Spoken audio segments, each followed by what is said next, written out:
Hello girls, gays, and non-binary babes. Welcome back to my channel. Today we are talking about books that I've read that I've really liked that you probably haven't heard of, and I am so excited to talk about these. So all of these books I have gone through and looked, all except for one have under 5,000 reviews on Goodreads, which sounds like a lot, but not really. Anyway, I am so excited to talk about these. I hope you get some good recommendations. These are going to be mostly horror and contemporaries because that's kind of what I've been into lately. So yeah, let's jump right on into it. So the first book, like a couple on this list, are gonna be familiar to people who have watched my videos before because I have mentioned these in the past because I really like them. But yeah, anyway, the first book we have is The Loosening Skin by Iliac. This is kind of a body horror-esque book. It's definitely more contemporarily written, kind of like a thriller vibe, but this was so incredible. This is about a world where people shed their skin every so often and become like a completely different looking and different feeling person. And obviously it's very metaphorical. It's, I wouldn't say on the nose, but it's very easy to follow as far as the metaphor goes. And I think it's really powerful and something that's not really ever been done before. So I really liked that. Yeah, this one's super short too. A lot of these are really short. This one is a little over 200 pages and it's really good. If you're really into like metaphorical writing and kind of transformative books, both figuratively and literally, then you will like this one. Next up, we have a book that I read very recently. I didn't like absolutely adore it, but it was really good. And I think there are people out there that this book will be for. And that is Negative Space by B.R. Yeager. I believe this is kind of popular on the horror Reddit area, as far as I know, but it does not have very many reviews on Goodreads, so we're gonna talk about it. This is a very, very dark horror book. This follows a city where a lot of people are committing suicide. A lot of teenagers are committing suicide, like hundreds in a year, and it's become like a well-known thing. Nobody really knows why this is happening so much, but the kids in this area turn to this like strange drug to kind of deal with everything that's going on. And it's just very dark and very strange, and it's definitely a book for weirdos. Like, if you like strange books, then you'll like this one. Obviously, lots of trigger warnings going into this, so be aware of that. But it is really good. It just took me a little bit to get into it, so that's why I didn't adore it. But I do think that there is an audience for this, and maybe that audience is in my audience. So who knows? But I did want to mention this because it was really good. And it is pretty unknown. The next book is translated from Spanish, I believe. And this is The Iliac Crest by Cristina Rivera Garza, translated by Sarah Booker. So this is a very short novella, and this dives into gender and gender identity with a little bit of a horror twist. So basically the plot is this man is a doctor, and on a dark, stormy night, two women show up to his door. The first one is a woman who he dated previously, had a relationship with, and then the next woman is a complete stranger, and they're talking to each other in this completely weird, strange language, and it's just very metaphorical. I really cannot explain how good this book was without like completely getting into the whole thing and spoiling it all. But just trust me on this one if you are interested in like gender identity studies and language and how that all intertwines, then you will like this one. It's super short and it's definitely very atmospheric. It's really good for like cold fall nights, so I would highly recommend. The next book I have to talk about is An Unnecessary Woman by Rabi El-Medine. So this is a Lebanese book, and so is the next one that we're going to talk about. I've been getting into a lot of Lebanese fiction because I'm Lebanese and I like exploring that part of myself, and this one was absolutely phenomenal. And I don't want to say like if you're a book lover you'll like this, but because like you're watching this, you're probably a book lover. But this follows a woman who works in a bookstore. I'll just read the back because it's kind of hard to explain. It's a very mundane book. Like it's not really a plot-driven book. It's more following the story of this woman. It is an enchanting story of a book-loving, obsessive 72-year-old unnecessary woman with a past shaped by the Lebanese Civil War.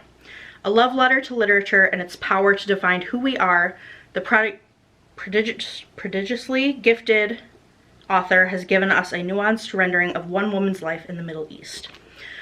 This was phenomenal. If you're a book lover, if you're a bookworm, you're gonna love this. And obviously it also gets into the Lebanese Civil War and womanhood and being unnecessary, and it's just fantastic.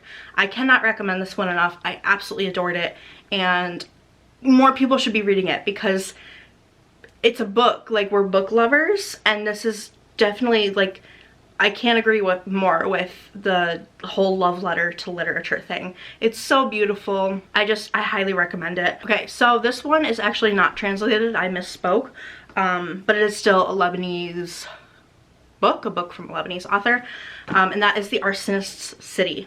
So this, I'll get into why, but I would recommend this for anybody who has immigrant parents or ancestors of any sort, which, I mean, I guess technically we all do in a way, or at least most of us, but if you feel a connection to that, then I would recommend this.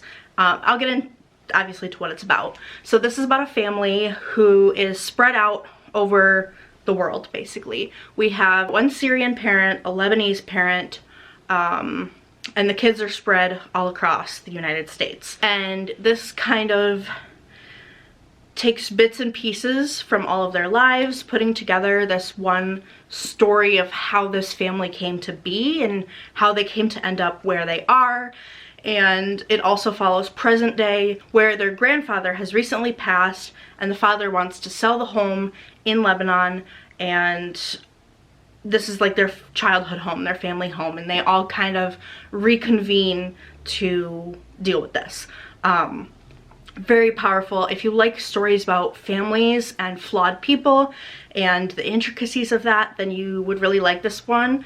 It definitely is like a glimpse into a real family's life. Like, all these people feel very real and 3D. It's so incredible how the author was able to do this.